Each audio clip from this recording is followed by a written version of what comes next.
क्या सोनम बेवफा है? क्या सोनम ने ही मर्डर की है? क्या इस हत्या की साजिश महीनों से प्री प्लान किया हुआ था? आपके मन में भी यह सवाल उठ रहे होंगे। इन सभी सवालों के जवाब आपको एक एक कर देंगे। आइए जानते हैं इस मर्डर मिस्ट्री की कहानी।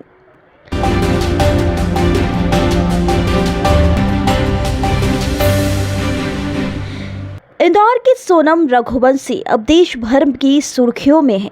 घर घर में उसकी चर्चा हो रही है। शादी के महज एक महीने के भीतर पति राजा रघुवंशी की हत्या के आरोप में घिरी सोनम को अब मेघालय पुलिस यूपी के गाजीपुर से अपने साथ ले जा रही है। सोनम को उत्तर प्रदेश से बिहार और फिर कोलकाता होते हुए गुवाहाटी शिलोंग में ले जाया जा रहा है। गिरफ्तारी के बाद जब सोनम को शिलोंग पुलिस अपने साथ ले जा रही थी, उस दौरान सोनम ने पूरे रास्ते कोई बातचीत नहीं की। पूछे जाने पर सिर्फ इतना ही कहती रही कि मेरे सिर में दर्द हो रहा है। पुलिस अधिकारियों के मुताबिक जब उसे खाने को कहा गया तो उसने साफ मना कर दिया। बार बार पूछने पर भी उसने कुछ नहीं खाया। सोनम ने यह भी कहा कि उसे तेज सर दर्द है और वह सो नहीं पा रही। शिलोंग पुलिस ने रास्ते में कई बार आराम और भोजन के लिए रुकने की कोशिश की, लेकिन सोनम ना तो कुछ खाने को तैयार हुई और ना ही किसी से कोई संवाद किया। पुलिस ने जब उससे बात करने की कोशिश की तो उसने पूरी तरह चुप्पी साध ली।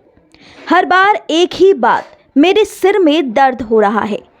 गिरफ्तारी के बाद सोनम को बिहार के बक्सर जिले से होते हुए अब पटना पहुंच चुकी है। इस यात्रा में यूपी पुलिस ने उत्तर प्रदेश सीमा पार करवाने के लिए बिहार पुलिस की सहायता ली, जो सोनम के एस्कॉर्ट कर रही है। अब सोनम को पटना से फ्लाइट के जरिए कोलकाता ले जाने की योजना है। पुलिस सूत्रों के अनुसार सोनम के लिए 3:55 पर पटना से कोलकाता की फ्लाइट बुक की गई है। इसके बाद उसे कोलकाता से गुवाहाटी फिर शिलोंग पहुंचाया जाएगा। शिलोंग पुलिस की अब तक की जांच में सोनम की भूमिका इस हत्याकांड में सबसे अहम बताई जा रही है। पुलिस का कहना है कि सोनम ने अपने प्रेमी राज कुशवाहा के साथ मिलकर अपने पति राजा रघुवंशी की हत्या की है। बता दें, यह कोई अचानक लिया गया फैसला नहीं है, बल्कि पूरी तरह योजनाबद्ध मर्डर प्लान था। बताया जा रहा है कि इस साजिश को अंजाम देने के लिए 4 कॉन्ट्रैक्टर किलर्स को शिलोंग बुलाया गया था। पुलिस ने इन चारों को भी गिरफ्तार कर लिया है और उनकी पूछताछ से साजिश के कई पहलुओं का खुलासा हुआ। शिलोंग पुलिस सूत्रों के मुताबिक प्रेमी राज कुशवाहा कभी भी शिलोंग नहीं गया था।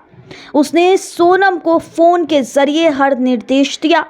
वो लगातार सोनम के संपर्क में रहा और फोन कॉल्स और चैट्स के माध्यम से हत्या की हर स्टेज को कंट्रोल करता रहा।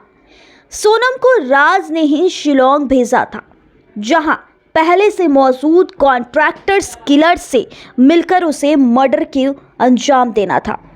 सोनम ने राज के बताए अनुसार ही सब कुछ किया।